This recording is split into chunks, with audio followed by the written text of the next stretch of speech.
Welcome to Heart of the Haven, an education series about domestic and family violence.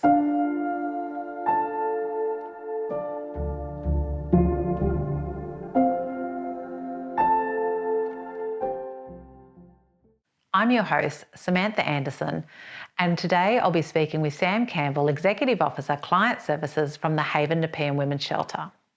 Sam brings with her over 10 years' experience in the domestic and family violence sector, specialising in working with women and children. Together, we'll take you into the heart of change and discuss that transitional period from going from crisis accommodation into that next step. Welcome, Sam. Thank you. Excellent. Now, I can imagine it's one thing for when a woman comes into the Haven, that time when they're getting ready to leave the Haven must be quite daunting. How do you know when they're ready to move on? So there's a couple of things that give us a cue that women are ready to go from that crisis accommodation into more secure, stable, longer term housing. The main thing would be financial stability. So we want to ensure that a woman is in a place that she can afford whatever type of housing she's going to transition into.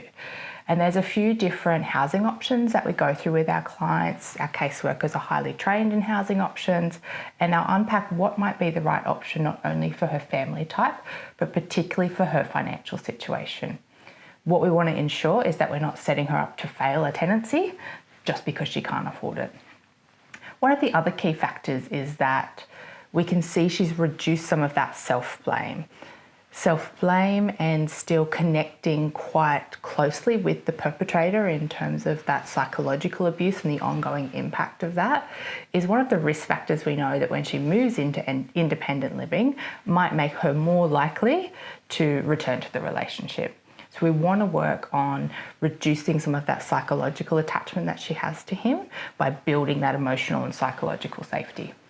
Okay, so once a woman has made that decision with the support of the Haven to transition out of crisis accommodation, what type of support does the Haven provide after or post-crisis accommodation?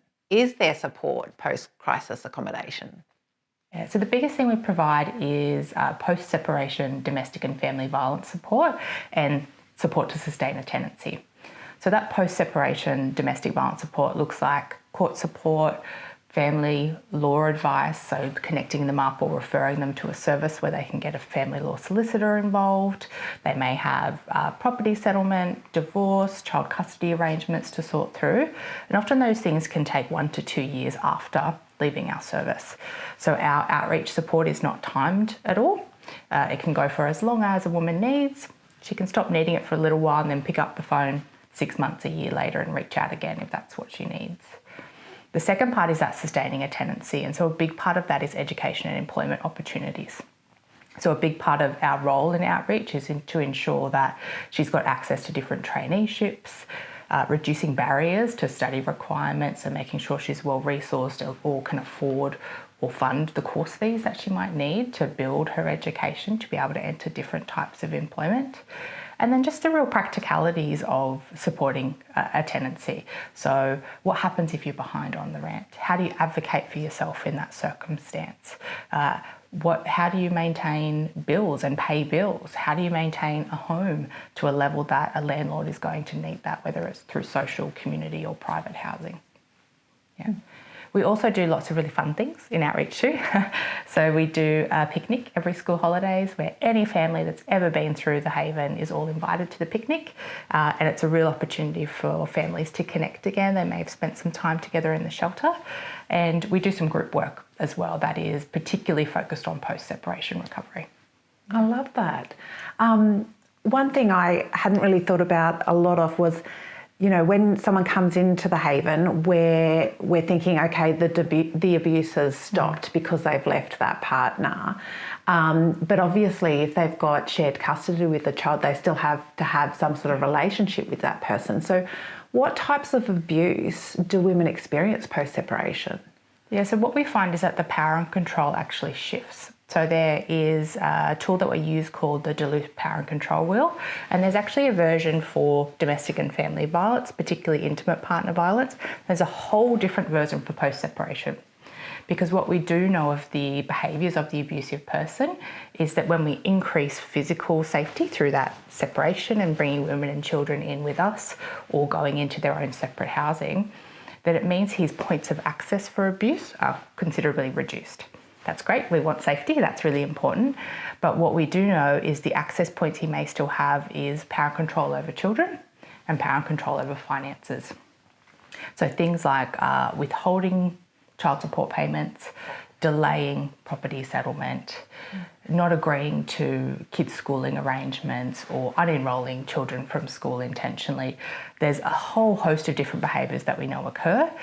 One of the common ones that women experience is when he will not return the kids when he's supposed to return the kids. It's a really common practice, and so that's why we really importantly link her up with some family law advice pretty quickly, because we know that's a typical behaviour that will be exercised as a method of control and power because he's lost some of those other methods. Yeah. Okay then.